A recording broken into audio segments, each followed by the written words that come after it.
Mesdames et messieurs, bonsoir et bienvenue au Musée national d'histoire et d'art. Je me réjouis que vous soyez venus aussi nombreuses et nombreux ce soir pour une conférence très intéressante que nous aurons ce soir sur un sujet qui est un peu connexe à l'exposition que nous vous proposons actuellement sur le passé colonial du Luxembourg, puisque le passé colonial portugais est aussi quelque chose qui concerne beaucoup de gens ici au Luxembourg. Nous avons une très très forte communauté portugaise engagée aussi au Luxembourg, qui a aussi été marquée par cette histoire coloniale et par les guerres coloniales qui ont duré des années 60 jusqu'au milieu des années 70 et qui, comme vous le savez, ont mené à la révolution des œillets au Portugal et à la fin de la dictature au Portugal.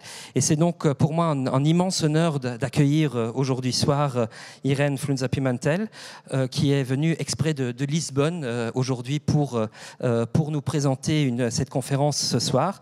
Donc Madame Pimentel est titulaire d'une licence d'histoire de l'Universidade Clássica de Lisbonne, d'une maîtrise d'histoire contemporaine, mais aussi d'un doctorat en histoire institutionnelle et politique contemporaine, également de l'Universidade Nova de Lisbonne. Elle est chercheuse à l'Institut d'histoire contemporaine de l'Université de Lisbonne. Elle est spécialiste de l'histoire portugaise, principalement du XXe siècle. Elle a publié sur l'Estado Novo, sur la période de la Seconde Guerre mondiale, la situation des femmes et la police politique, également pendant la dictature de Salazar et de Caetano. Elle est aussi l'autrice de plusieurs dizaines d'articles et de plusieurs livres sur tous ces sujets, et notamment aussi le dernier qui porte plus spécifiquement sur les informateurs de la PIDE.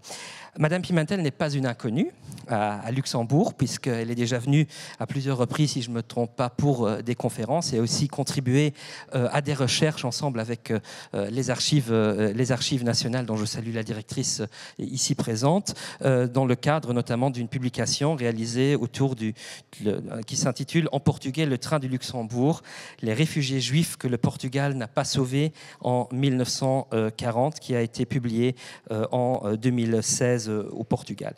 Et donc ce soir, notre invité nous parlera en sa qualité de spécialiste de l'histoire contemporaine du Portugal, et plus particulièrement donc des 13 années de guerre coloniale menées sur 3 fronts en Afrique, en Angola, au Mozambique et en Guinée-Bissau, et l'exil politique sous l'ère dictatoriale portugaise et des traumas de ce passé esclavagiste.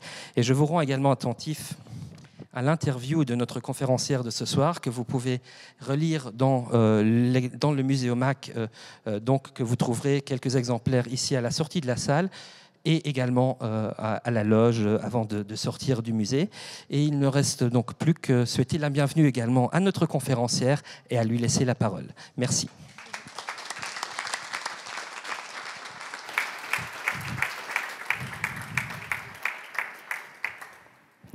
Je voudrais questionner si on me voit, parce que je suis un peu petite et je ne suis pas sûre qu'on me voit. Je crois qu'on me voit. Bon, alors je vais parler en français. Je ne vais pas parler sur le colonialisme portugais, ça donnerait une autre conférence sur l'esclavagisme portugais, mais justement sur les dernières années du colonialisme portugais, qui ont été vécues en guerre coloniale. J'aimerais apporter une image personnelle, que j'appartiens à une génération comme celle qui m'a précédée et celle qui m'a suivie, où la guerre coloniale était une sorte de mur auquel tous les jeunes, les hommes directement et les femmes étaient confrontés. Les jeunes Portugais étaient obligés d'effectuer un service militaire qui durait entre 2 et 4 ans, comprenant la période de conscription et une commission de service de 720 mois dans une colonie africaine en guerre. Il y eut aussi ceux qui ont émigré, qui ont été réfractaires ou qui ont été déserteurs et donc exilés, ceux qui ont combattu contre cette guerre coloniale. Moi, personnellement, j'ai combattu cette guerre coloniale dont la lutte contre était considérée comme une trahison à la patrie par la dictature. Pour les autres, la majorité des Portugais, le moment venu, c'était le départ pour les colonies belligérantes que le régime dictatorial appelait province d'outre-mer. Et ils ne savaient pas s'ils retournaient ou s'ils retournaient avec leur santé. Tout d'abord, avant de parler de la guerre coloniale, j'aimerais dire que le colonialisme portugais, surtout dans la période de Salazar et un petit peu avant, se réglait par deux lois colonialistes, le statut de l'indigène, un terme utilisé pour définir les droits, mais surtout les devoirs des peuples africains des colonies portugaises, et non seulement africains. En 1926, on vivait au Portugal une dictature militaire à travers d'un coup d'État, le 28 mai 1926, a été promulgué le statut politique, social et pénal des peuples indigènes d'Angola et du Mozambique. Et les personnes concernées ont été exclues absolument de la catégorie de citoyens à laquelle appartenaient les colons européens et quelques Africains assimilés. Je vais en parler de ça. En deuxième lieu, en 1930, du propre Salazar, comme vous savez, Salazar était, ou si vous ne savez pas, ministre des Finances à partir de 1928 de la dictature militaire, et en même temps, il a été ministre des colonies.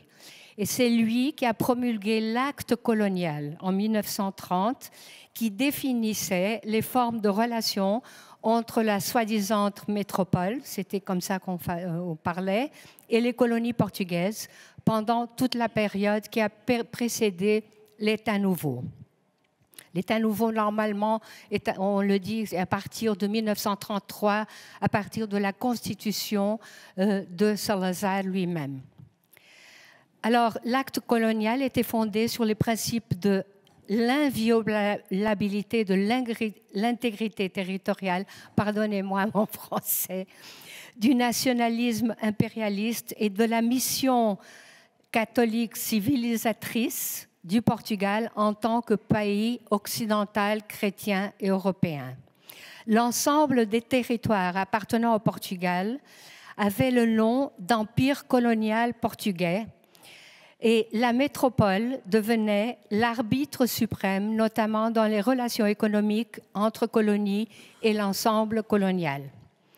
À partir de 1946, et ça c'est très important, comme moyen politique d'empêcher le Portugal d'être considéré comme une puissance coloniale dans les instances internationales, après la Seconde Guerre mondiale, la dictature de Salazar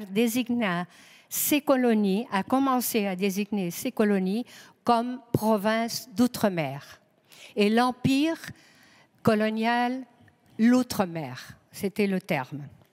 Considérant que ces territoires étaient une partie intégrante et inséparable du Portugal en tant que nation multiraciale et pluricontinentale, comme disait le régime, du Minho au nord du Portugal, jusqu'à Timor, près de l'Indonésie. Le reflet de cette nouvelle vision a été fixé avec la révision constitutionnelle de 1951.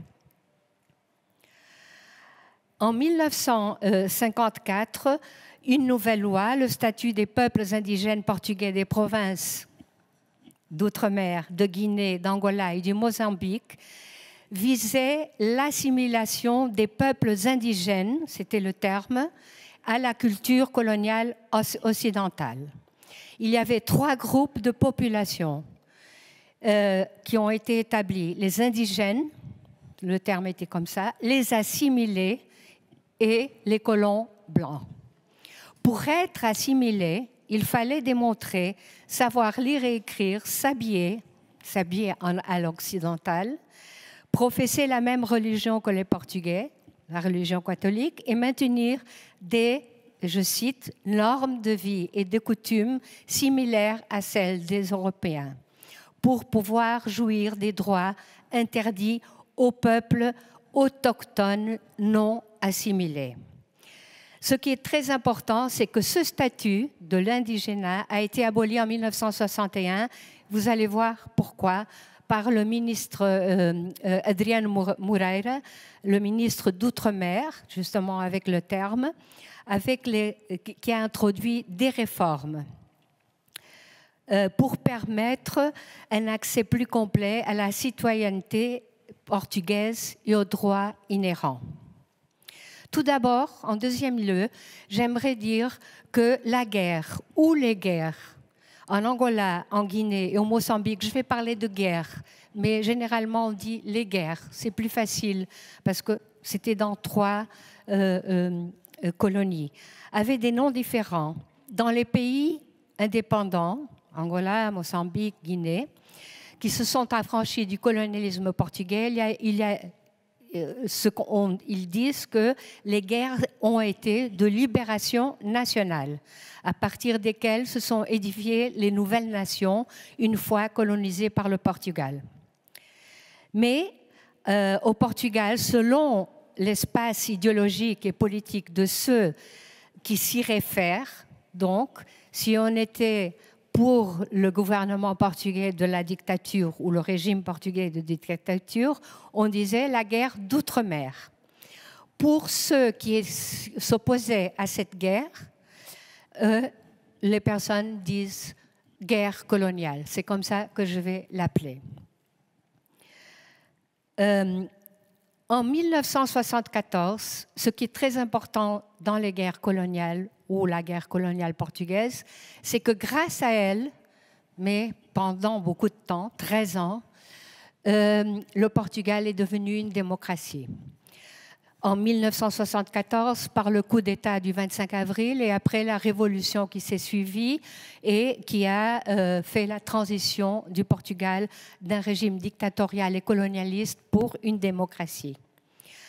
Cette année de 1974, 140 000 militaires étaient annuellement mobilisés et les dépenses pour la défense nationale constituaient en moyenne 33% du budget. Dans les années 60, un peu avant, le pourcentage a été même de 40%.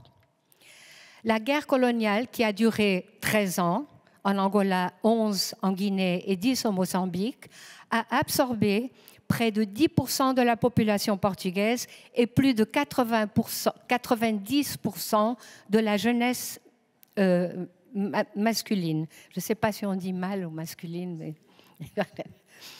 Des estimations plus favorables aux forces indépendantistes, donc de libération nationale des colonies portugaises en guerre, font état d'un maximum d'environ 22 000 guerrilleros, c'est comme on les nommait, en 1974, à comparer aux 61 816 hommes recrutés localement, parce que la guerre coloniale portugaise a non seulement mobilisé les Portugais, comme les Africains des colonies.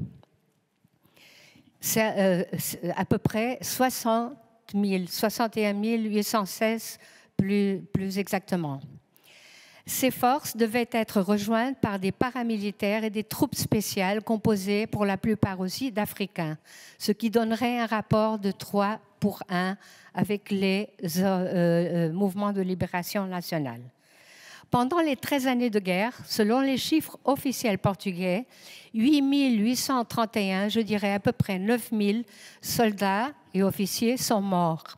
Environ 15 507 jeunes Portugais ont été blessés ou handicapés et 5 120 avec un degré d'invalidité supérieur à 60%. Je vais parler de ça un peu plus loin parce que c'est un des fantasmes et des raisons, des tabous de la guerre coloniale dans la société portugaise, c'est qu'il y a beaucoup de personnes, des familles entières qui sont atteintes par les stress post-traumatiques des guerres coloniales. Au nombre des combattants tués, il faut ajouter les morts de civils blancs, de civils africains, beaucoup plus que les civils blancs. Et surtout, il reste à compter combien d'Africains civils et issus des mouvements de libération sont morts.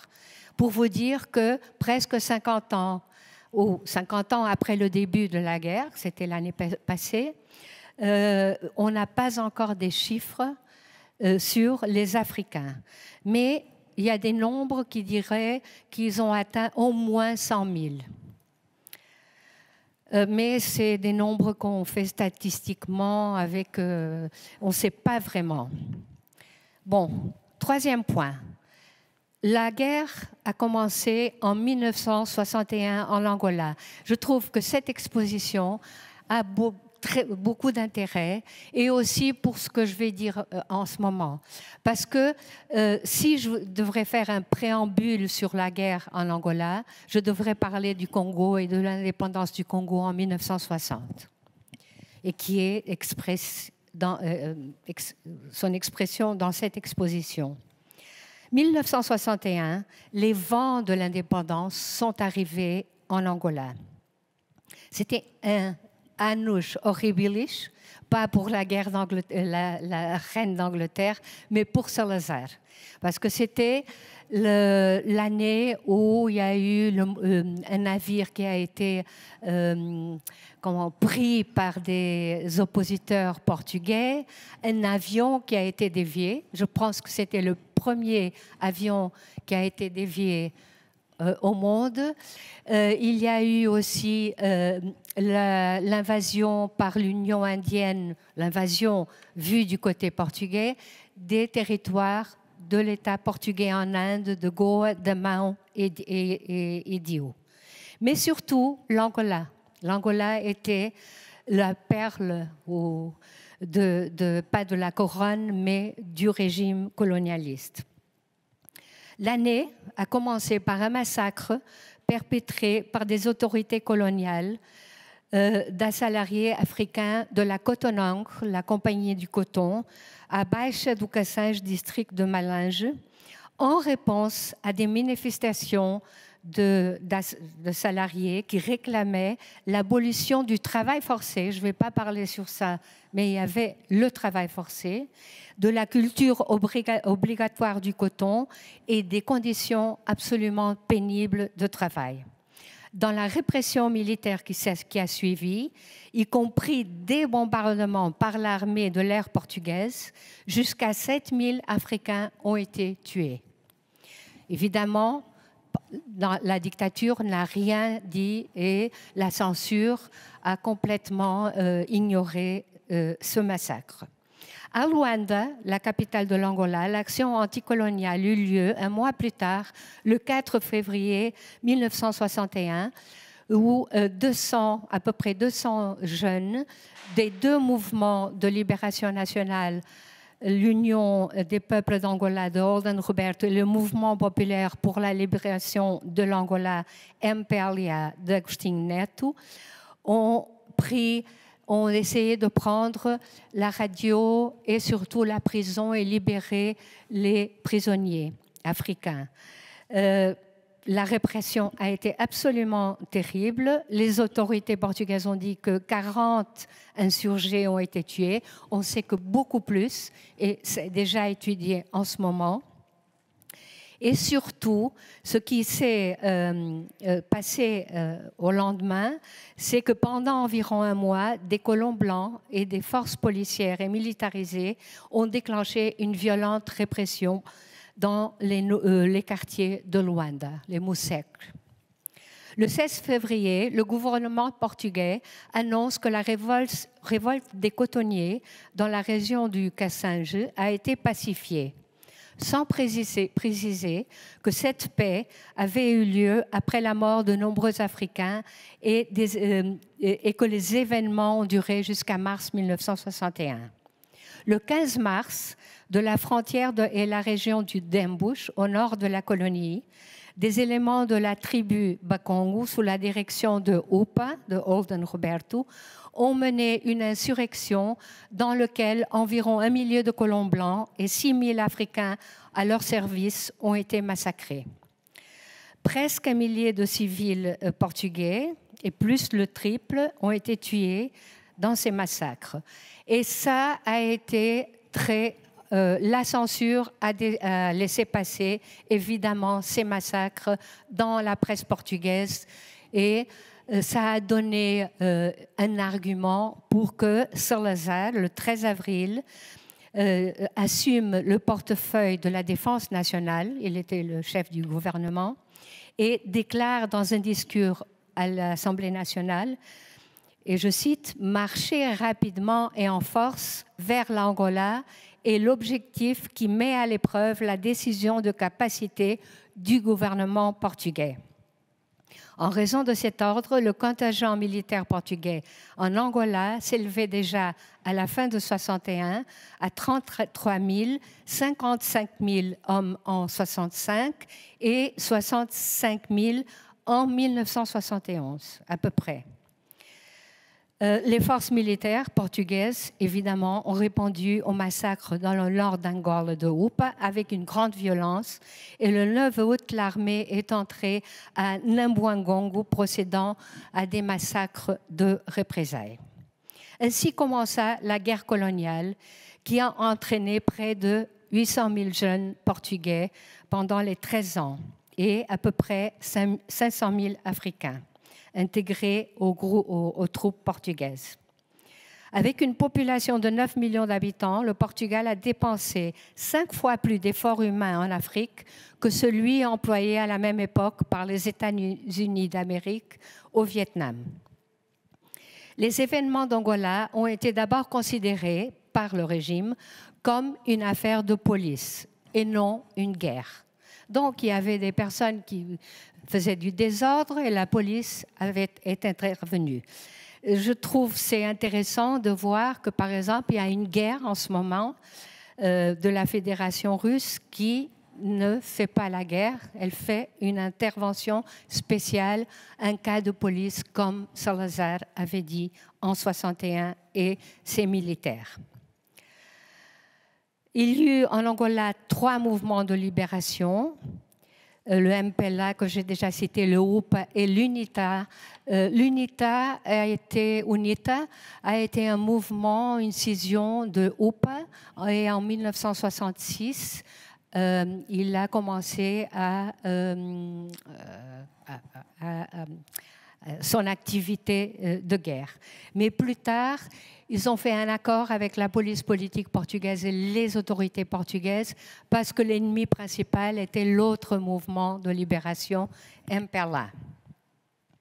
Au sein du régime, et ça c'est important, au début de la guerre, seules quelques fissures ténues se sont fait sentir par rapport à la politique d'outre-mer, comme l'échec du coup d'État de Palais, du ministre de la Défense nationale, le général Júlio Botei Muniz, et qui a été est tombé en défaite.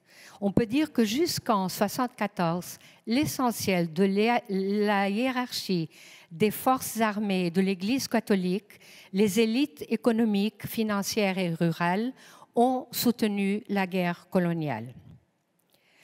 La guerre ou les guerres s'étendront en 63 et 64 respectivement à la Guinée-Bissau et au Mozambique.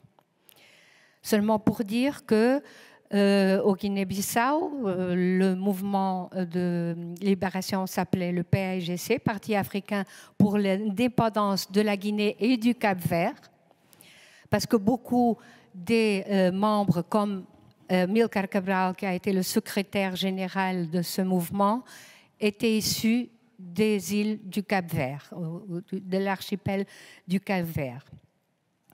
En Mozambique, la Frelimo a commencé la guerre de guérille le 25 septembre 1964 de l'arrière de la Tanzanie. On peut dire qu'en 1964, 85 000 soldats portugais étaient déjà engagés dans la guerre en Afrique, respectivement environ 52 000 en Angola, 18 000 au Mozambique et 15 000 en Guinée. Évidemment, je ne vais pas parler, je n'ai pas beaucoup de temps, je ne vais pas parler de ce qui s'est passé pendant 13 années, mais je veux donner une emphase à l'invasion de pays souverains, la Tanzanie, le Sénégal et la Guinée-Conakry par les troupes portugaises dans beaucoup d'opérations. L'une des opérations ou deux des opérations en Guinée-Conakry ont été faites conjointement les autorités portugaises avec les autorités françaises, les services secrets et les militaires français. Donc, une d'elles, c'est la plus connue, c'est l'opération Mar Verde, la mer verte, et l'autre avec le code Opération Saphir, qui était prévu, et ça c'est ironique, pour juillet 1974. Pour des raisons évidentes, elle ne s'est pas réalisée parce que le régime est tombé. Je dois aussi parler que le Portugal a signé avec les pays racistes, parias au niveau international, de la communauté internationale, une alliance militaire qui s'appelait, pas une alliance, s'appelait Exercice Alcora, en anglais, Alcora Top Level Commission ATLC, avec l'acronyme Alliance Against Rebellions in Africa, qui s'est déroulé du 14 octobre 1970, officiellement, jusqu'à 1974, basée à Pretoria, en Rhodésie. Cette alliance, donc, c'était du Portugal avec l'Afrique du Sud et la Rhodésie. Ce n'est pas très connu, mais en ce moment, il y a déjà des études sur ça. C'est-à-dire que l'effort de guerre de Portugal a eu, on peut parler sur ça, elle a eu l'appui caché, bien sûr, de la CIA américaine, des services secrets français, que j'ai déjà dit, et aussi des Allemands, des services secrets allemands. Mais c'était complètement caché. Par contre, l'exercice Alcora, qui n'a pas été très propagandé par le Portugal, et pourquoi? L'Afrique du Sud et la Rhodésie voulaient faire du bruit en disant qu'il y avait cette alliance en Afrique subsaharienne. Le Portugal ne voulait pas parce que ça allait contre l'idéologie colonialiste portugaise de la nation pluricontinentale et l'absence de racisme dans l'idéologie portugaise, comme il le disait. Et, comme vous savez, la Rhodésie et l'Afrique du Sud avaient l'apartheid. Donc, le Portugal avait cette alliance, mais l'a cachée complètement. D'autres horreurs qui se sont passées pendant les guerres coloniales, les massacres, bien sûr, les assassinats, et quelque chose de terrible, c'était la concentration forcée des populations d'un endroit vers un autre endroit, et on peut dire, on appelait des aldeamentos, ça vient de village, mais c'était fabriqué par les autorités coloniales et les Africains ne pouvaient pas sortir de là. Donc c'était comme des villages de concentration. Les massacres, je parle de quelques-uns. Avant la guerre, déjà, il y avait eu le massacre de Batpa en São-Tomé en 1953. En Guinée, le massacre de Pidjigouti, des travailleurs, les dockers du port de la Guinée-Bissau en 1959, qui a eu une influence très importante pour la création du mouvement de libération de la Guinée. Le massacre de Moeda au Mozambique en 1960. Les massacres du Baixa de Cassinge en Angola, que j'ai déjà parlé. Et surtout, les massacres. Pourquoi surtout? C'est parce que les massacres de Wiriamu en 1972, les Portugais n'ont pas réussi à les cacher. C'est des massacres qui ont eu lieu dans des villages au Mozambique où il y avait des missionnaires, et les missionnaires qui étaient là-bas ont dénoncé, surtout le père Hastings, en Angleterre, dans les journaux. Et après le 25 avril, il y a eu une enquête sur ces massacres. Mustapha Dada, un historien, a enquêté, c'était le 16 décembre 1972.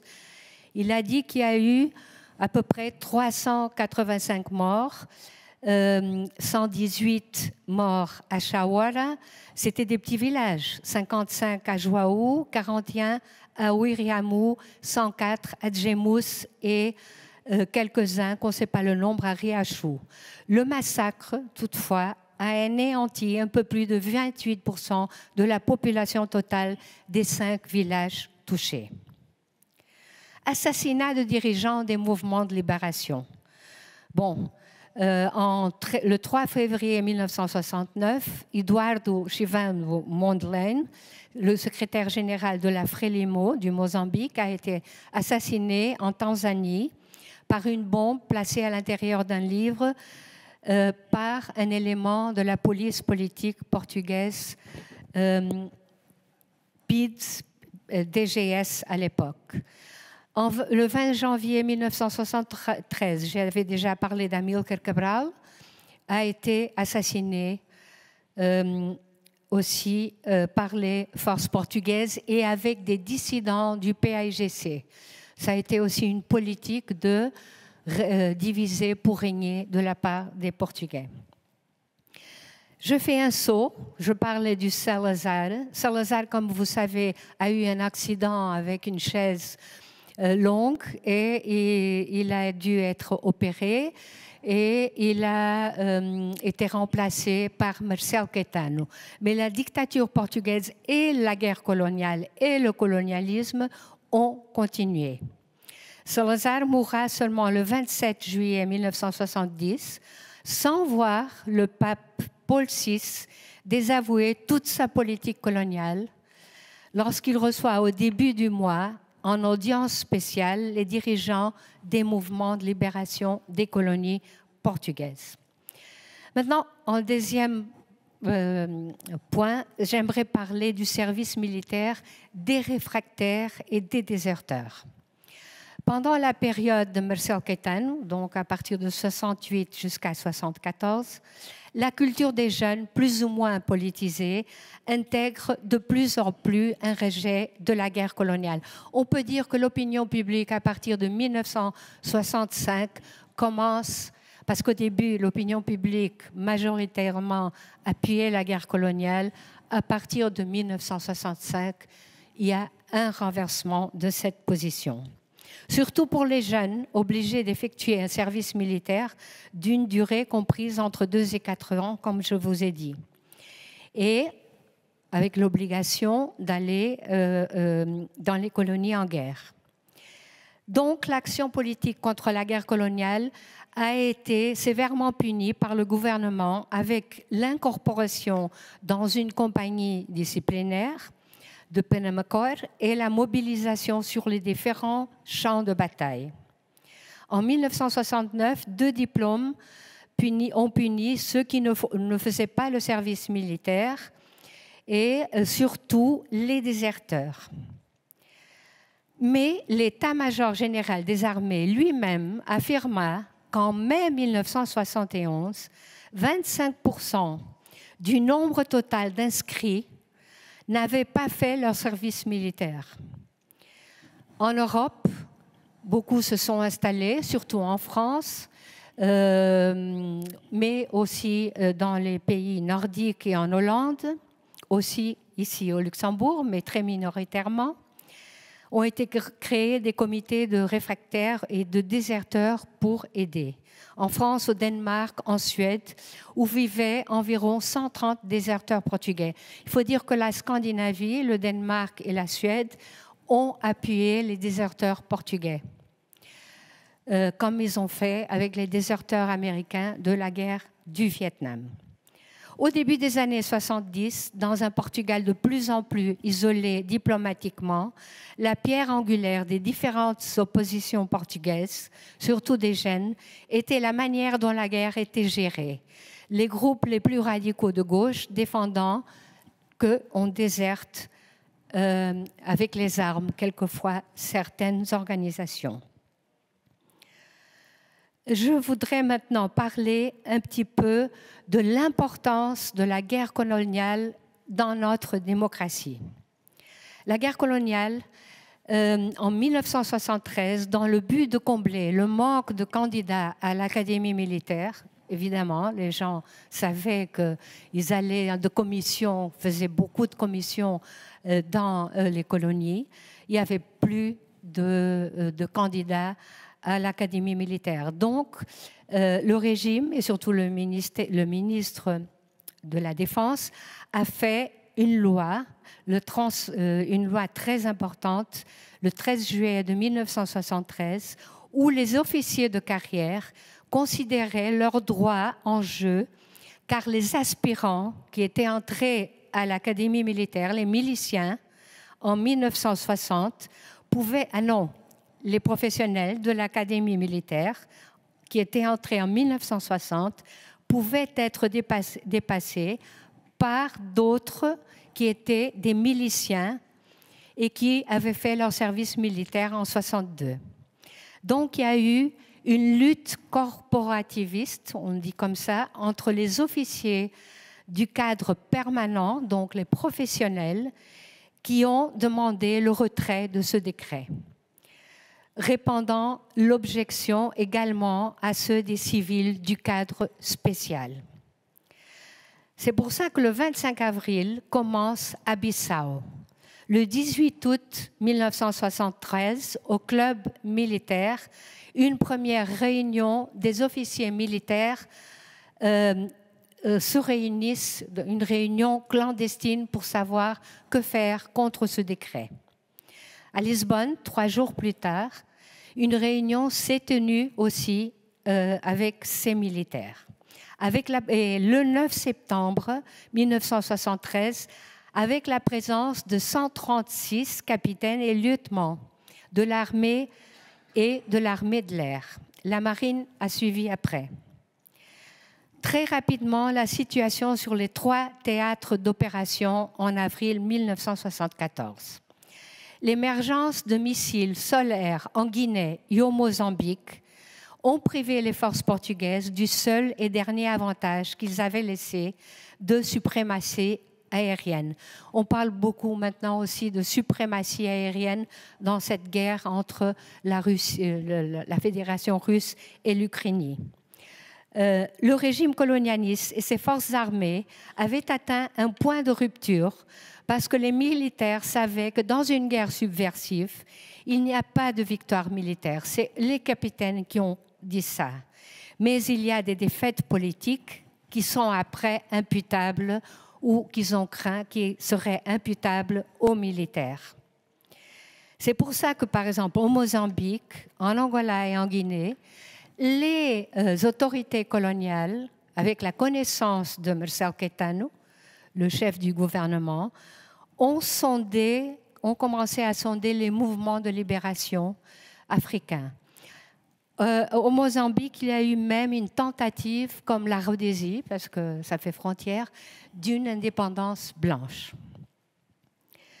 Mais ce qui se passe, c'est que dans la dite métropole, le propre Marcelo Caetano a dû renvoyer, à cause des intégralistes et les fondamentalistes et le président de la République, Américo Tomás, les généraux Costa Gomes et Spínola qui formulaient des critiques sur la guerre. Surtout Spínola qui avait écrit un livre où il disait que la solution pour les guerres coloniales était politique et non militaire.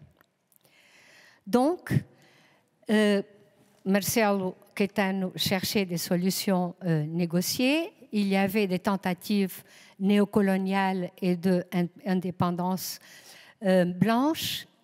Et est venu le 25 avril, qui a, on peut dire, dénoué, comme dit un militaire, un capitaine d'avril, Mats Gomes, il a dénoué le nœud gordien de la guerre.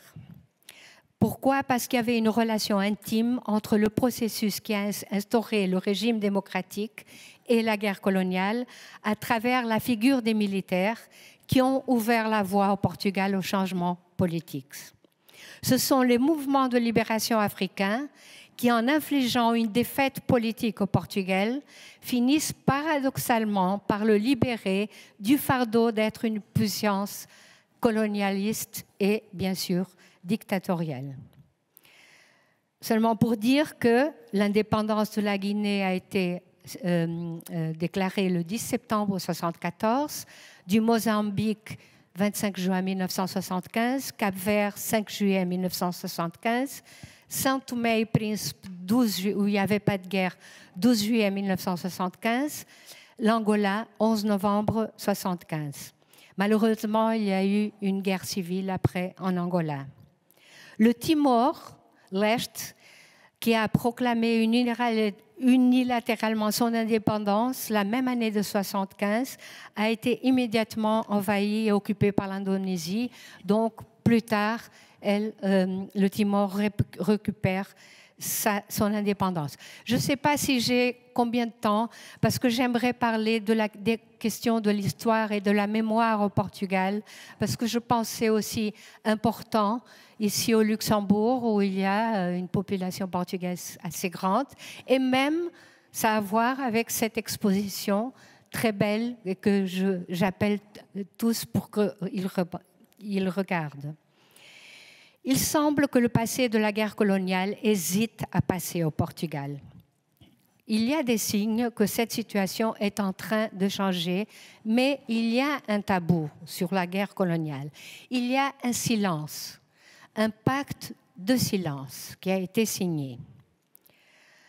Et, évidemment, la reproduction d'une certaine interprétation qui existait au Portugal de la guerre coloniale continue, hélas.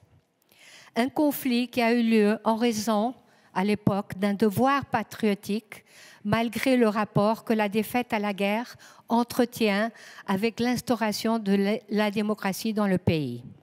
Le cas des anciens combattants est un des cas, et surtout des qu'on appelle les répatriés, les colons, mais pas seulement européens, aussi africains, 500 000 desquels sont venus au Portugal après le 25 avril. Et on fait l'injustice de les appeler les retornados, comme s'ils étaient retournés au Portugal, alors que beaucoup d'eux étaient nés dans les colonies. Et dans ces retornados, et qui ont des familles, qui ont vécu un traumatisme très grand, la perte, entre guillemets, de l'Afrique est très présente dans leur récit. Et ce sont 500 000 qui sont revenus et qui ont maintenant leur famille. Quelques épisodes du passé qui ne passent pas facilement. En 2017 a été une année où au Sénégal, avant-poste utilisé pour le trafic outre-Atlantique d'esclaves africains, le président de la République actuelle, Marcelo Rebelo de Sousa, a parlé de ce qu'aurait été le rôle pionnier portugais dans l'abolition de l'esclavage en 1761, au temps du marquis de Pombal. Or, en fait, la date ne marque pas l'abolition de la traite négrière, mais seulement celle vers la métropole portugaise. Parce que c'était la monarchie à l'époque, voulait concentrer au Brésil comme destination. Encore en 2017, le placement à Lisbonne d'une statue du père António Vieira, c'est un jésuite qui a eu un travail très important au Portugal, mais malheureusement, on a fait une statue où il brandissait une croix et par terre, il y avait des enfants indiens à ses pieds et ça a alimenté une grande contestation. Toujours en 2017, l'une des propositions gagnantes présentées au budget participatif de Lisbonne est venue de l'association des Afro-descendants et a constitué une création d'un mémorial d'hommage aux esclaves. La proposition gagnante est en train d'être faite. C'était par un artiste d'Angola. Cependant, la proposition par le président de la mairie de Lisbonne de créer un musée des découvertes dans la ville a provoqué un autre débat très houleux. Parce qu'on demande la désignation de musée de découverte c'est partir du principe que les personnes qui habitaient quand les Portugais sont revenus ont été découverts, heureusement, par les Portugais. L'utilisation de l'expansion maritime du XVe et XVIe siècle et du passé colonial projette continuellement des mythologies nationales et nationalistes au Portugal. Et puis il y a l'influence du lusotropicalisme. C'est une idéologie appropriée par l'État nouveau d'un théoricien brésilien qui a contribué à définir le colonialisme portugais comme le plus bénin et le moins agressif des autres colonialismes. Donc, il y aurait une particulier portugaise.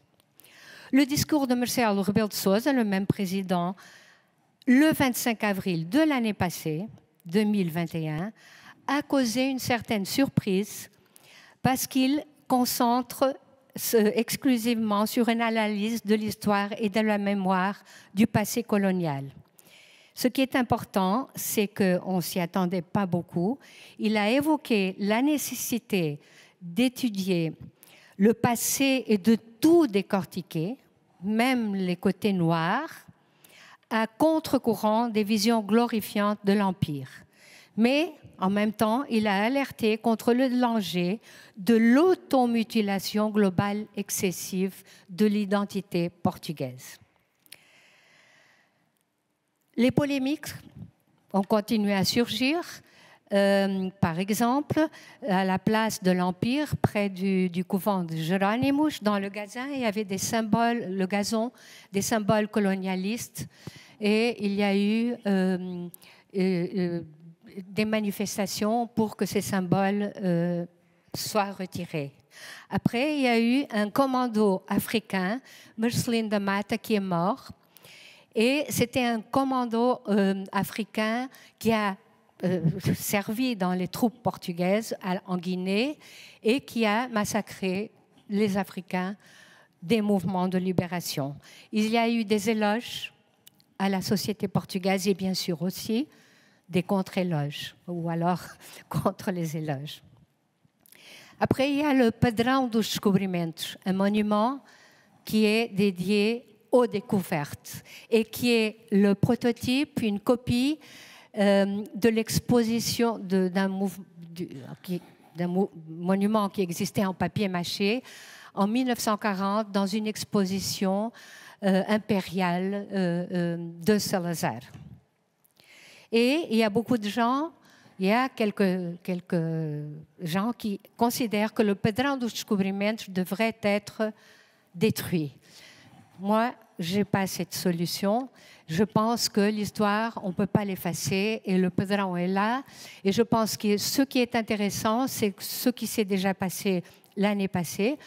Une collègue à moi, Joana Pontes, et Bandeira Jerónimos, un historien, ont fait une exposition sur le travail forcé et sur l'imagerie du colonialisme avec des photos précisément dans ce monument, parce qu'il y a une salle d'exposition. Et je pense que c'est comme ça qu'on doit lutter contre ce qu'il représente.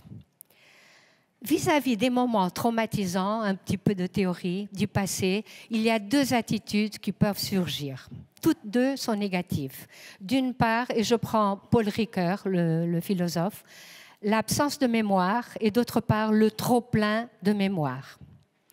Afin de dépasser ces deux attitudes et de maîtriser à la fois l'art de l'oubli, parce que la mémoire doit cohabiter avec l'oubli, et l'art de la mémoire, Paul Ricoeur a proposé d'effectuer au contraire un travail de mémoire qui n'est autre que l'histoire à travers d'une mémoire qui préserve et à travers aussi la préservation des archives et des sources.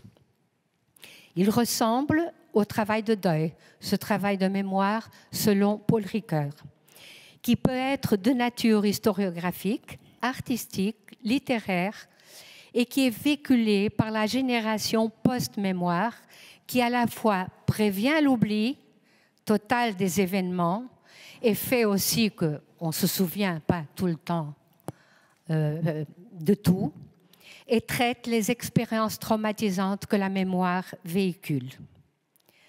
En termes de mémoire, il n'y a pas de monument, ou il y a seulement un monument à Lisbonne. Je vais parler tout à l'heure. Il y a 2 petits musées dans une petite ville du nord du Portugal, à Vila Nova de Famalicão, le musée de la guerre coloniale qui est né en 1999 par une coopération de l'Association des handicapés des forces armées et sur la base d'un projet pédagogique intitulé « Guerre coloniale, une histoire à raconter », où des élèves, à peu près 30 élèves des lycées, ont réuni des témoignages des anciens combattants. Il y a un autre musée à Elvas, au sud du Portugal, à Alentejo, où seulement en 2009, un nouveau musée militaire a été ouvert sous la supervision de l'armée, ce qui est très important. L'armée a aussi créé la Commission pour l'étude des campagnes d'Afrique. Et il y a un livre qui est sorti, mais c'est l'armée. Et c'est avec les archives de l'armée qui, jusqu'ici, ne sont pas complètement ouverts. Par contre, il y a beaucoup d'expositions et de colloques.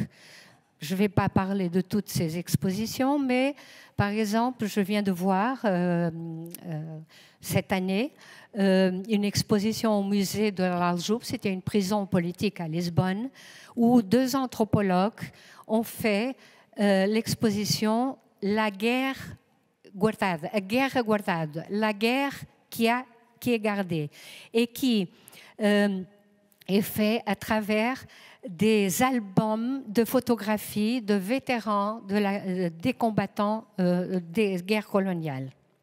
J'ai déjà parlé aussi Visões do Império, les visions de l'Empire au padrão dos descobrimentos, et il y a beaucoup de livres de mémoire aussi. En termes d'histoire, je ne vais pas ici dire, mais bien sûr, il y a une historiographie, mais surtout qui est en train d'évoluer de forme exponentielle, je ne sais pas si on dit comme ça. Mais cette histoire a eu des phases. Par exemple, pour parler des stades différents, dans les années 70 et 80 du XXe siècle, le débat était autour du thème et a été guidé par la polémique, en commençant par celle sur la dénomination la plus appropriée, que j'ai déjà parlé. À la suite d'une époque politiquement effervescente, il faut aussi dire que les anciens combattants, c'est un peu caricatural cette image, mais les anciens combattants, le 24 avril 1974, étaient des héros qui faisaient le service militaire pour la défense de la patrie et la nation. Le 25 avril, ou un petit peu après, ils étaient les défenseurs du colonialisme portugais. Et donc, ces aspects sont aussi des aspects amers de la mémoire de la guerre coloniale au Portugal. On peut dire que 1990, il y a eu pour la première fois des actions de l'État. Par exemple, la reconnaissance du stress post-traumatique et la création d'un réseau de soutien. Jusqu'alors, on ne traitait pas le stress post-traumatique, parce qu'une bonne partie des ex-combattants ont été menés en Afrique pour combattre dans une guerre dont ils ont tenté de sortir indemnes. À cause d'elle, plusieurs d'entre eux et leurs familles souffrent aujourd'hui encore des séquelles physiques et psychologiques et ils meurent sans grande attention publique. C'est aussi pourquoi la guerre est un souvenir difficile au Portugal. Bien sûr, il y a des mémoriaux publics et collectifs partout un peu au Portugal, et surtout le monument des combattants d'outre-mer, c'est appelé comme ça, qui a ouvert ses portes dans l'année 2000 à Lisbonne, avec les noms des quelques 9000 soldats morts pendant la guerre. Il y a de grands rassemblements le 10 juin. Je peux après vous raconter un épisode de ce 10 juin que j'ai vécu avec un chauffeur de taxi, un ancien combattant, mais je vais laisser pour après. Cependant, ces évocations tendent de manière dominante à se focaliser sur la figure du combattant, représenté soit comme un héros, soit comme une victime, et à gommer les dimensions violentes du conflit et surtout les dimensions violentes co-vécues par Portugais, Angolais, Guinéens et Mozambicains aujourd'hui. Ce qu'il faut encore faire. Benjamin Stora, un historien français de la guerre d'Algérie, a remis un ensemble de 22 recommandations au président Macron parce qu'on fête cette année la fin de la guerre d'Algérie en 1962. Et il dit on peut approprier ces recommandations aussi au Portugal.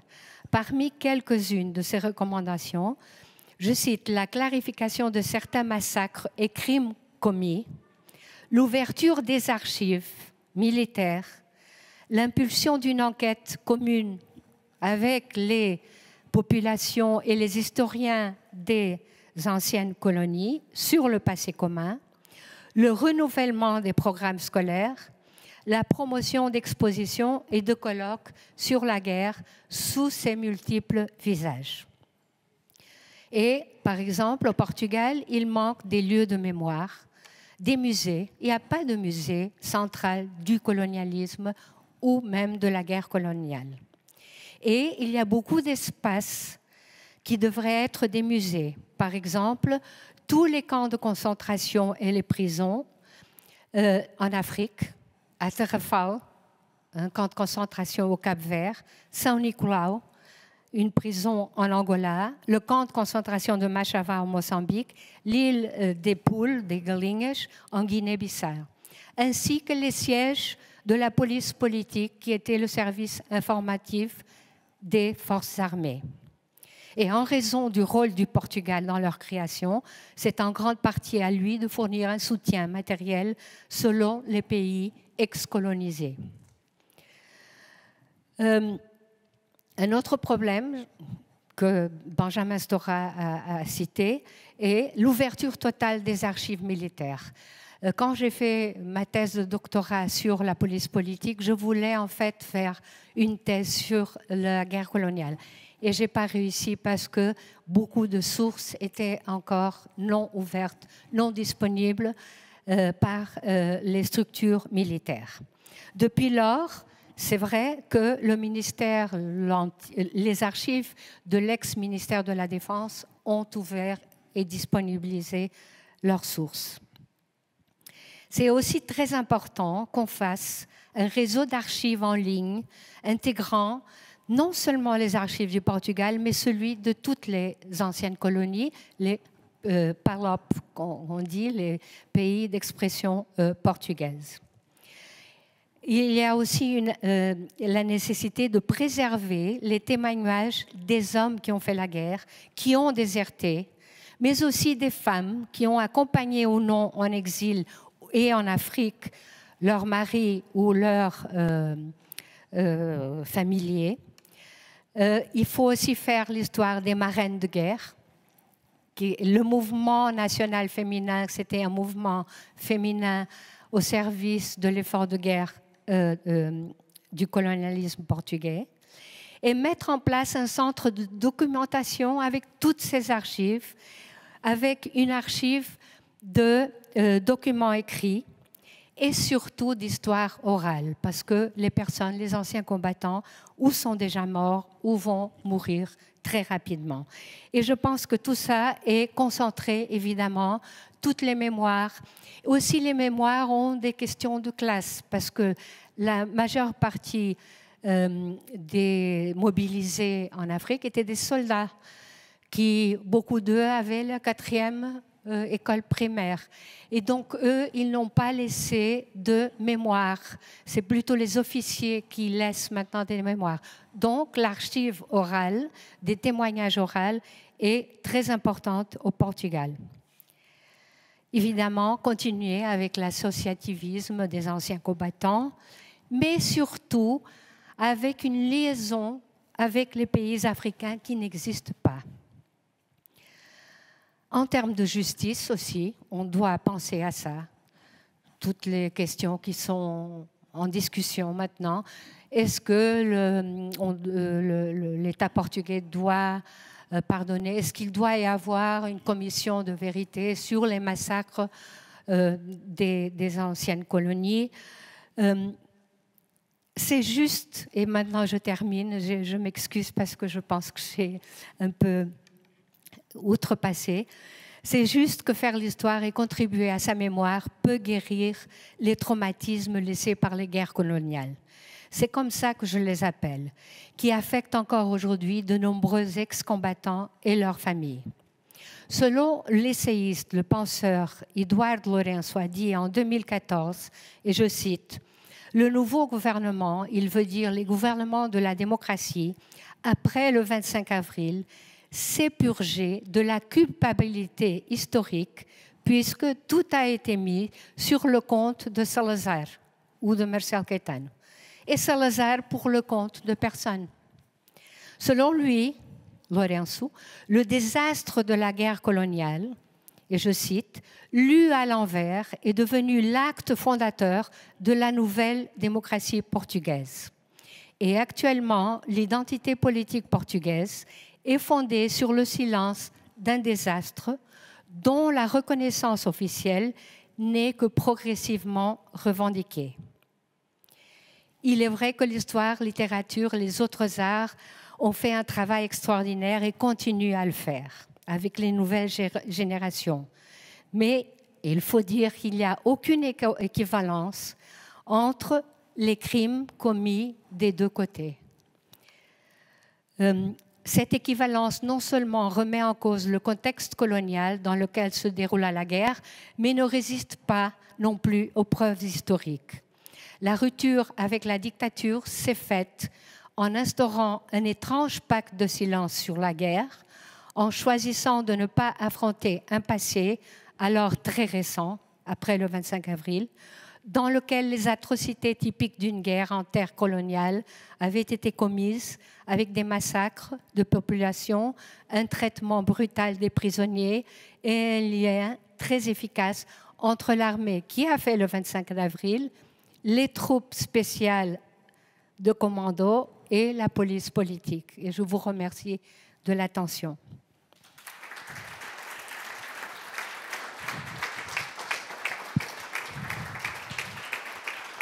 C'est pareil.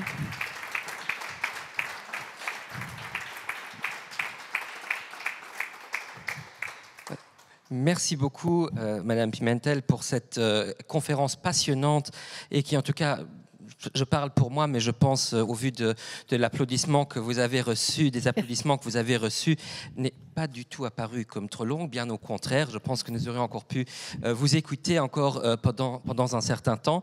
Et en tout cas, merci aussi au nom du musée pour cette très intéressante conférence qui marque aussi, qui est aussi importante pour Luxembourg, pour la communauté portugaise de Luxembourg. Et c'est pour ça que je suis aussi honoré de saluer Monsieur le Consul général du Portugal ici à Luxembourg, Monsieur Jorge Cruz, qui est ce soir parmi nous, qui montre aussi de cette manière l'importance qui est accordée à ce passé colonial qui peut-être aussi au Luxembourg ne passe peut-être aussi peu ou aussi mal, disons, que c'est le cas au Portugal.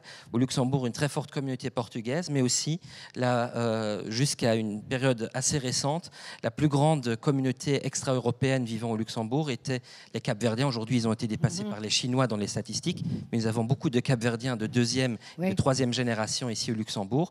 Donc c'est aussi quelque chose qui est très important pour l'histoire ici du Luxembourg. Et c'est pour ça que je suis persuadé que l'un ou l'autre de nos auditrices ou auditeurs auront des questions à vous poser suite à votre conférence. Puisque nous avons encore un peu le temps, profitez-en. Donc, moi, je dois juste venir avec le micro près de vous pour que nos auditeurs, nos téléspectateurs puissent vous entendre aussi. Donc, voici. Je m'excuse seulement parce que mes lunettes sont parties, je ne sais pas où, et je ne vois rien. Donc, je m'excuse si je ne vois pas, mais j'écoute, parce que je suis myope. D'abord, un grand merci pour cette opportunité de vous écouter à propos d'un sujet qui reste une blessure ouverte de la société portugaise. Et j'aimerais bien poser une question bien simple, que c'est à propos des témoignages écrits ou oraux. On doit les adresser. Imaginons qu'il y a des gens qui aimeraient bien faire une sorte de thérapie des traumas psychiatriques traumatiques. Oui.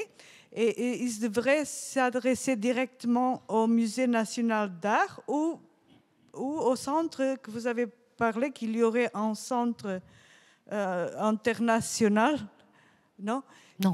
Que de Belgique, de France, de tous les acteurs où il y aurait des militaires qui avaient des preuves de comment les choses se sont déroulées. Mais j'aimerais bien savoir s'il y aurait une adresse, quelque chose pour ceux qui veulent s'exprimer et pour une fois laisser sortir ces frustrations, oui, surtout vers Portugal. Oui. Merci beaucoup.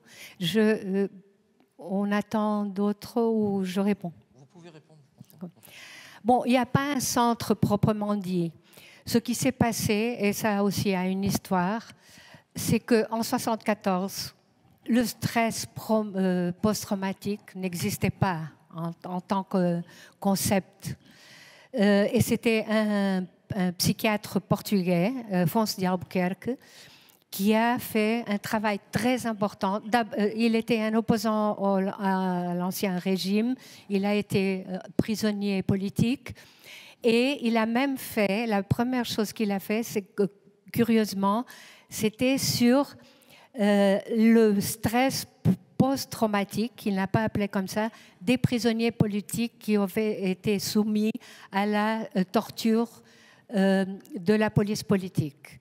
C'est son premier travail. Après, il est passé aux combattants et avec d'autres psychologues, une autre psychiatre, il est même arrivé au nombre de 140 000 ex-combattants qui souffrent de ce stress post-traumatique et qui n'ont plus été capables de travailler, etc., et qui ne dormaient pas, qui écoutaient un bruit. C'était terrible. Et c'est lui qui a influencé l'État pour que l'État traite maintenant ces personnes dans le service national de santé.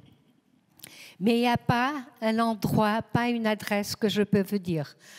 Ce que je peux faire, c'est avoir votre contact et demander où sont maintenant ces consultations. Je peux aussi, j'ai des collègues historiens qui sont en train de recueillir les témoignages d'anciens combattants et l'histoire orale, exactement ce que j'ai dit, qui ont commencé déjà, mais il n'y a pas un centre, disons. Je n'ai pas pensé à ça, c'est aussi ce qui manque.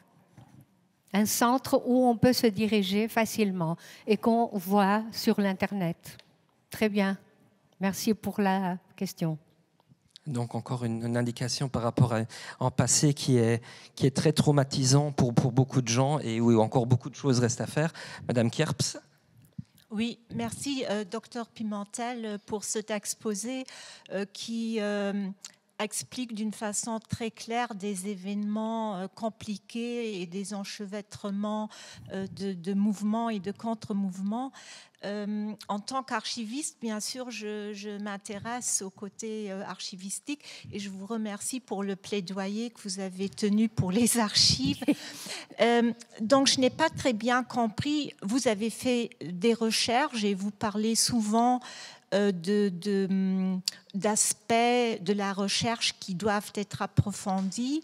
Donc il y a d'un côté ces archives militaires qui ne sont pas complètement ouvertes.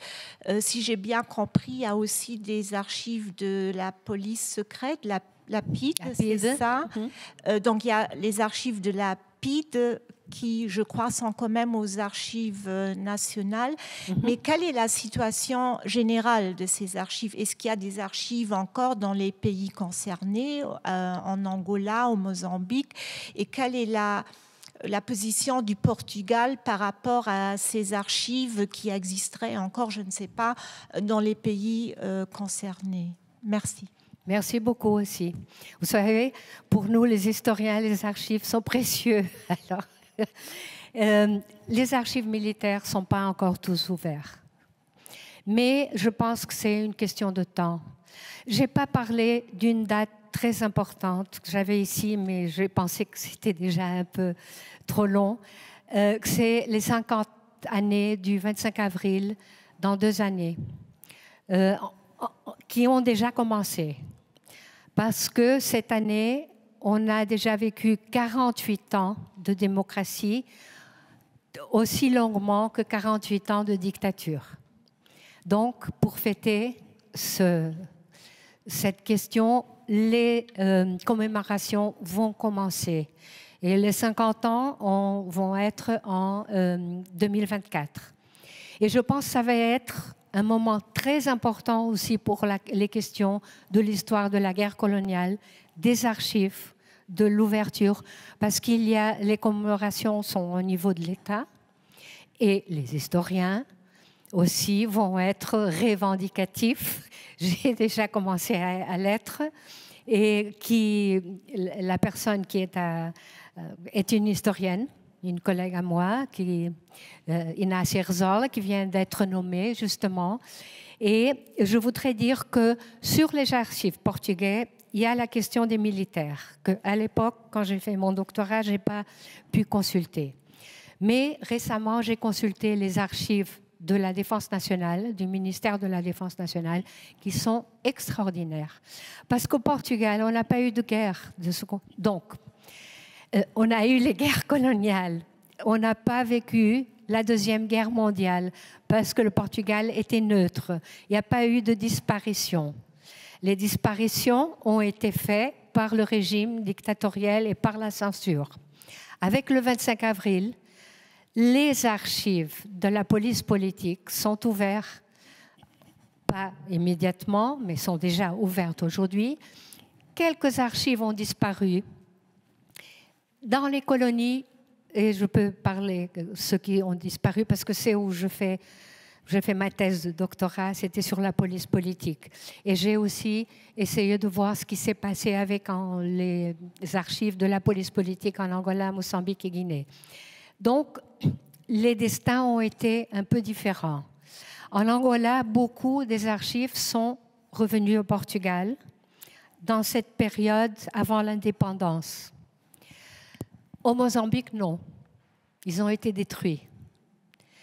En Guinée-Bissau, une partie a été détruite, une partie est restée là-bas, une partie Je parle des archives de la police politique, qui sont très importants pour la guerre coloniale parce que la police politique était le service d'information, d'intelligence des forces armées.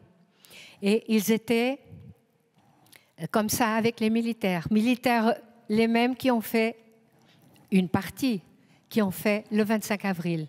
Alors vous voyez, il y a des contradictions aussi dans ces questions que je ne vais pas maintenant parler sur elles, mais au niveau, par exemple, de la justice, de la transition, les jugements, anciennes tortures, personnes qui ont fait des tortures, etc.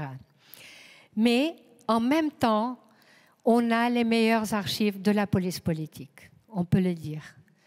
Et maintenant, on a aussi les archives qui sont très importantes, pas encore tous disponibles, mais une partie, de la commission d'extinction de la PIDE-DGS, de la police politique, qui sont déjà aux archives. C'est-à-dire, il y a eu une commission après le 25 avril pour finir avec la police politique et faire des procès-verbaux des éléments. Et tout ça, c'est absolument précieux. Beaucoup des éléments de la police politique, tous, venaient d'ici pour faire des commissions militaires aussi dans les colonies en guerre. Et à une autre question, comme ils étaient très bureaucratiques, les policiers de la police politique, ils faisaient des copies et des copies. Il n'y avait pas de computer à l'époque, mais ils faisaient des copies et des copies. Donc, on a aussi quelques copies des anciens archives qui ont été détruits au Mozambique. Et on peut faire... Il y a une collègue à moi qui, malheureusement, est décédée. Sa thèse de doctorat était sur la police politique, précisément dans les colonies. Dalila Mateus. Et j'ai fait en même temps dans les mêmes archives et on a parlé beaucoup avec ça et ce qu'elle retrouvait, etc. Je ne sais pas si j'ai répondu, mais une partie, j'ai essayé. Voilà. Y a-t-il encore une autre question? Oui.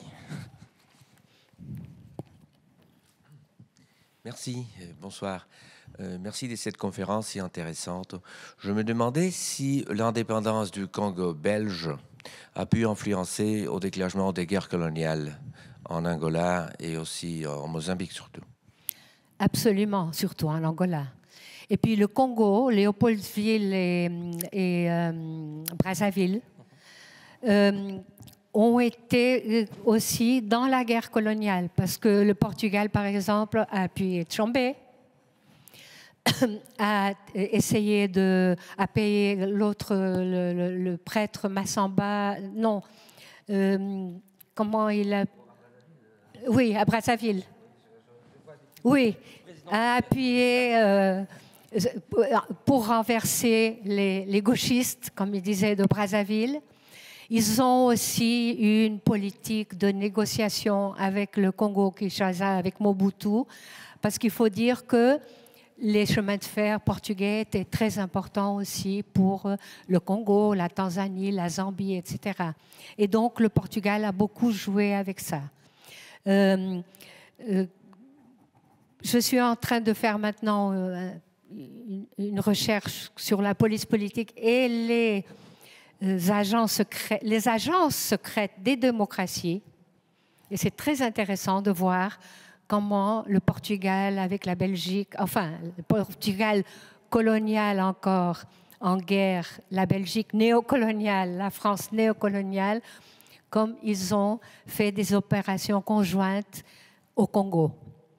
Et évidemment, le Congo, Kinshasa et Brazzaville étaient je ne sais pas si on dit sanctuaires, le siège des mouvements de libération. Kinshasa et Léopoldville Upa, plus tard Imperia Brazzaville. Donc, et ça faisait des frontières avec l'Angola. Par contre, le Mozambique, c'était plutôt la Tanzanie, bien sûr, et la Rhodésie. Là, bon, je pense effectivement il y a la proximité géographique et effectivement, comme vous évoquez, aussi les services secrets il y a encore beaucoup d'archives qui ne sont pas accessibles aussi dans d'autres pays. En France, en Belgique par exemple, aussi. Voilà. Au Portugal, ils sont plus accessibles parce que ce sont de la police politique. Pourquoi? Parce qu'au Portugal, la démocratie a été une rupture, un coup d'État. Et ça, c'est très important pour les archives. Par exemple, en Espagne, il n'y a rien.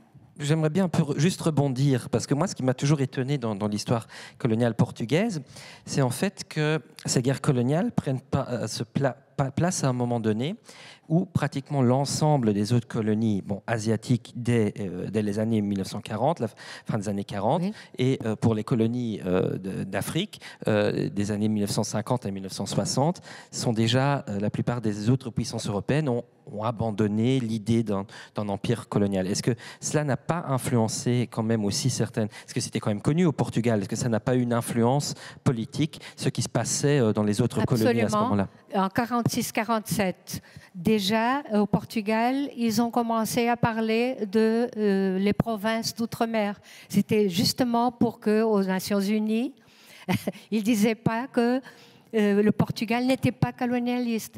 Et je n'ai pas parlé de ça, mais par exemple, j'ai vécu ça. Le mot colonial, guerre coloniale, était complètement interdit. Même avec Marcelo Caetano, où il a démontré faire une ouverture. Dans les meetings, par exemple, pour les élections, il y avait un policier, et chaque fois qu'un élément de l'opposition disait les colonies, et il disait exprès, ou la guerre coloniale, pire encore, le meeting finissait. Et évidemment, la censure interdisait ça dans la presse, dans les journaux. Ça, c'est très important. Et aussi dans l'exercice Alcoa avec l'Afrique du Sud. Et c'est pour ça que le régime portugais n'a pas voulu, parce que l'Afrique du Sud a voulu dire on n'est pas tellement paria, on a même un pays, on a un accord avec un pays européen. Et ils ne voulaient pas. Ça, en 70, ils disent encore non, non, non, non, parce que la politique portugaise n'a rien à voir avec des colonies. Nous, on n'a pas de colonies. Voilà, oui, le poids des mots qui essaient parfois de cacher des choses, comme au Congo, la communauté belgo-congolaise qui a plus été une chimère qu'une réalité aussi dans les années 50. Est-ce qu'il y a encore d'autres questions, remarques? Cela ne semble pas être le cas. Alors il me reste à remercier très chaleureusement... monsieur, juste venir de ce côté-ci.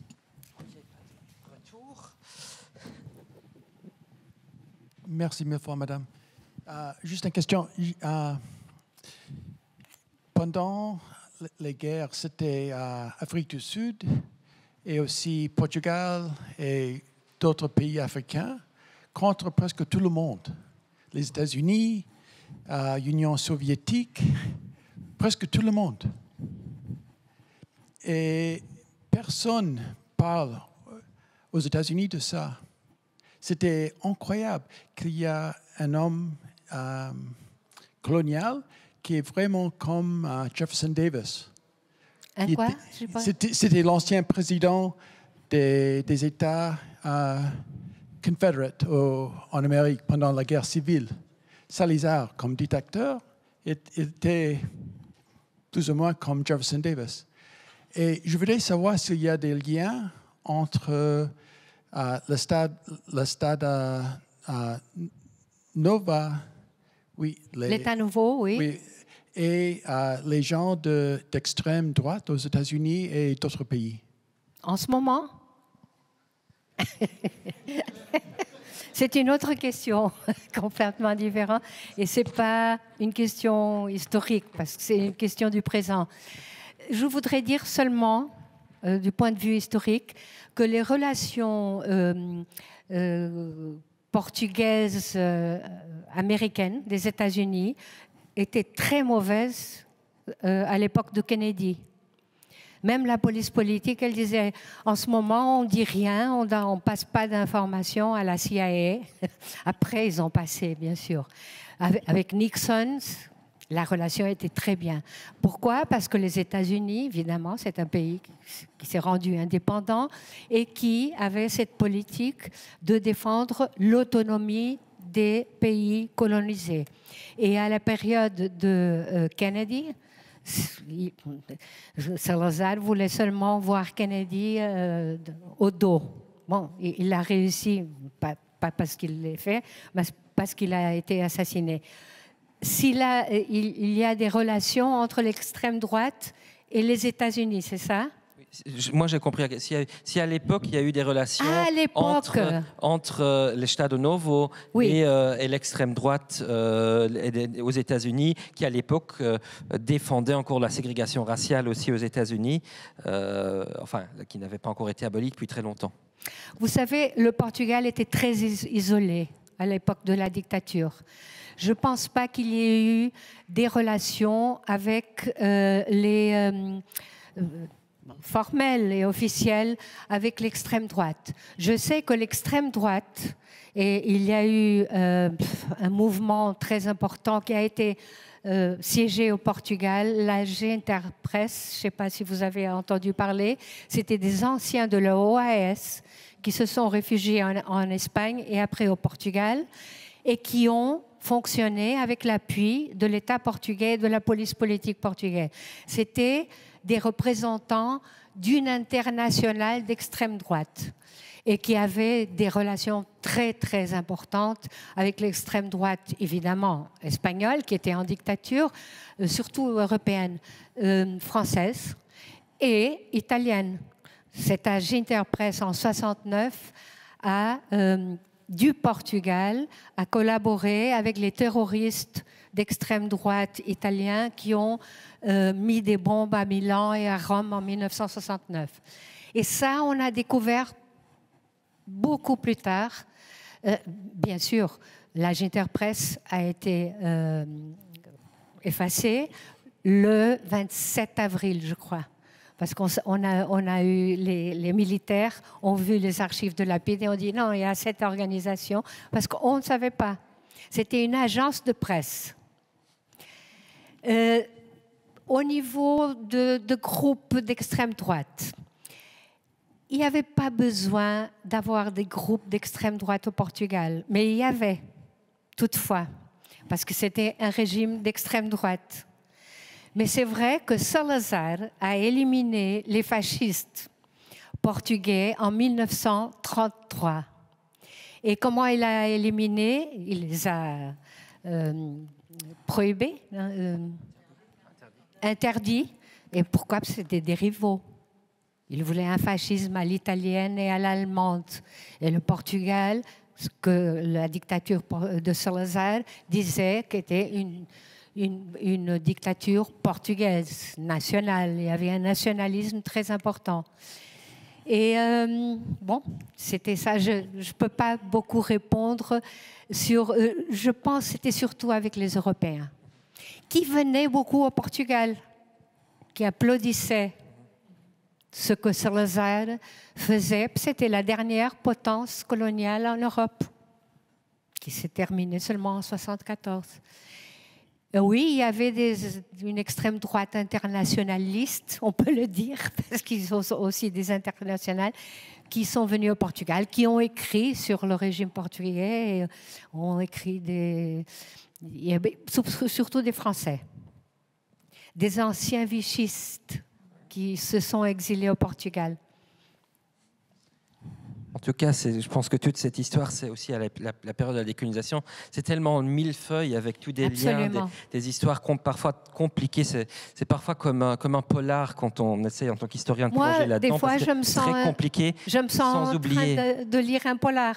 Et sans oublier parce que c'est des agences secrètes. C'est tout caché. C'est clandestin. Oui, vous avez raison. Mais nous, on aime ça, non? Nous, on aime ça en tant qu'historien, d'essayer de découvrir des choses un peu plus spéciales, sans oublier effectivement tout le poids qu'il y a derrière. Donc, permettez-moi donc de vous remercier, Madame Pimentel. Je peux. Félicitations pour votre extraordinaire travail et la découverte aussi du Mozambique, des relations avec le Mozambique. Effectivement, donc vous avez évoqué le coton au début. Moi, ça m'a fait penser au lien d'une entreprise qui exploitait du coton au Mozambique dans les années 1930, une entreprise luxembourgeoise. Donc, vous trouverez le détail dans l'exposition. En effet, mais merci en tout cas, un très grand merci à vous pour votre conférence et pour vos gentils mots maintenant ici à la fin. Il me reste juste en fait à vous rendre attentif aux deux prochaines conférences, c'est-à-dire la prochaine conférence dans le cycle de conférences en lien avec cette exposition. C'est encore un peu le temps, ça sera le 29 septembre, après les grandes vacances. Ça sera une conférence en allemand sur les clichés coloniaux dans le cinéma, qui sera tenue par notre collègue du Centre national de l'audiovisuel, Yves Steichen. Et puis un peu plus proche de nous, quelque chose qui a pas vraiment à voir avec ce que nous avons entendu ce soir. Le 30 juin, une conférence organisée en collaboration avec la section des arts et lettres de l'Institut Grand-Ducal sur le titre Beuys, eine Herausforderung für Restauratoren par la restauratrice Maike Behrens. Donc le programme continue ici aussi au musée. Et merci donc à vous, Madame Pimentel, pour cette excellente et intéressante soirée. Et merci à vous, toutes et à tous, d'être venus ce soir ici au musée et de nous avoir suivis en ligne. Merci. Bonne soirée. Merci.